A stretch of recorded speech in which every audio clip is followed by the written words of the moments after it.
नमस्कार। आज हम फिर उपस्थित हैं आपके समक्ष एक नई कहानी के साथ। आज आपको एक कहानी सुनाएंगे अकीला फुआ का। एक बार की बात है, एक गांव में एक नई दुल्हन आती है। तो दुल्हन आती है तो सब लोग उसको देखने के जाते हैं, तो उसके साथ बहुत सारा उसे सामान भी मिला होता है। तो सारे लोग देख रहे थे। सामान देखते देखते एक ऐसा सामान आया जिसको देखे तो बोले कि यह क्या चीज़ है। एक बिल्कुल नया चीज़ था, वह चप्पल था। अब किसी को समझे में नहीं आ रहा था कि ये क्या चीज़ है और इसको कैसे पहना जाए। सारे लोग थक गए।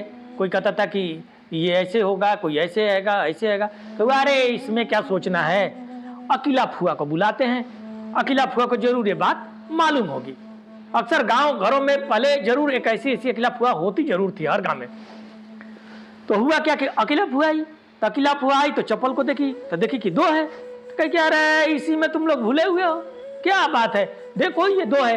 क्योंकि पहले शादियां बहुत छोटे उम्र में हो जाती थी, तो चप्पल भी थी तो छोटी छोटी थी। तो उन्होंने कहा कि यही तुम लोग भूले हुए हो, अरे ये कान में पहनने वाला है।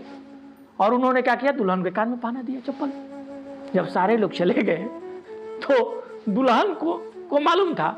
तो दुल्हन ने अपना दुख गाया और कहा कि अकीला फुआ अकील दौड़ैली आ दोनों कान चप्पल पहनवैली।